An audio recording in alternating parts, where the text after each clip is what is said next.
अरे मंटुआ, डायरेक्टर के बोलौले बड़े कि कौन कंडक्टर के बताओ, अभी तक उन्हें आइला सन। अरे साहब रउआ फिल्मी इतिहास नहीं पढ़ले का? कौनो हिट डायरेक्टर और हिट एक्टर टाइम पर आवेला का? सही कहले हा। वैसे का नाम बतौले रहले?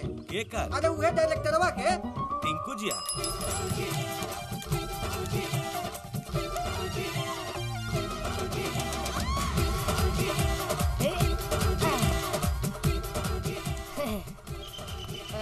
आई आई सर, आई आई। मंटू जी, ठीक बा सर। सर इनका से मिली।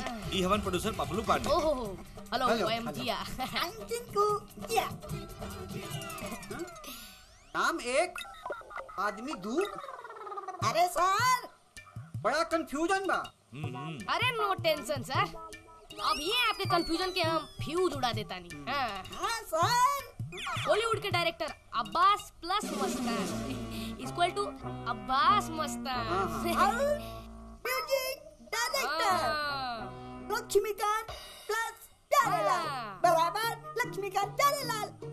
और वैसे ही बॉलीवुड के डायरेक्टर टिंकू प्लस जिया। अच्छा अच्छा अच्छा। सर सुपर से भी ऊपर वाला डायरेक्टर है सन। तना टन कैसेट दिखाई और तना टन नो अच्छा तो सुनी जा, 5 गाना के शूटिंग करे के बा। जी जी जी लेकिन बजट कम बा। का यार, प्रोड्यूसर तो हमेशा रोते रहेला। और ओकर आंसू पोंछ पोंछ के हमनी के बेहतर हो गइल बानी। हाँ, एक काम करी, रवा पैसा निकालिए, अब बाकी सब हमनी पे छोड़ दी। आए पानी उन्हीं के इंतजाम करे यार। हाँ हाँ मंगावत अभी। इला 20,000 एडवांस। अच्छा। और 5,000 शूटिंग भइला के बाद। हाँ देखा, ई रहल गाना के सीडी। अच्छा अच्छा अच्छा। अब ई बतावा कब ले पूरा हो जाई? टेंशन मत ली पपलू जी, बहुत जल्दी बाकी के 5,000 लेवे आइब सन। ठीक ठीक। ओके सर, बाय बाय। बाय। पानी तरवा पिया ही नहीं ना। अच्छा कोनो बात नहीं, बाद में पियाई। मंटू, ई काम से निपट गई। का एल्बम बनी वो तो भगवान ही जानत। अरे रुकी रुकी साहब रुकी। अरे का बोल? सर हमार का हमार? अरे पार्टी पटाव मशीन के कमीशन 5,000 भाई दी जल्दी। अमीर आदमी देखलस ना कि भीख मांगल चालू। ले ऐस कर जो, तू का याद कर बे जा। धन्यवाद। ये तो हमनियों से ज्यादा भूखड़ बा। लेके होरी के नाम मिली तो मिली ना तो जय सिया राम। अब मिली हमारे बात सुना, काम पर ना, काम पर ध्यान दे, काम पर जाना तानी मर्दे।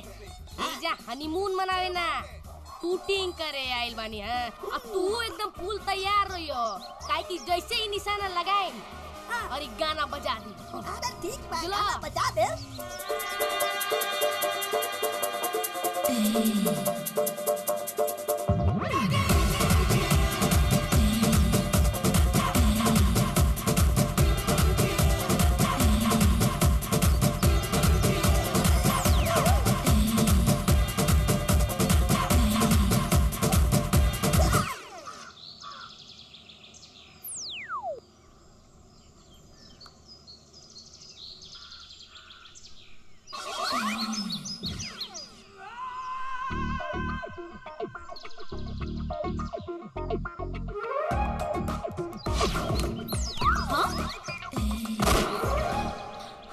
अरे कौन हरे मजौसा? तो इतना हिम्मत? रुक बताओ तानी, बच के कहाँ जाइबो?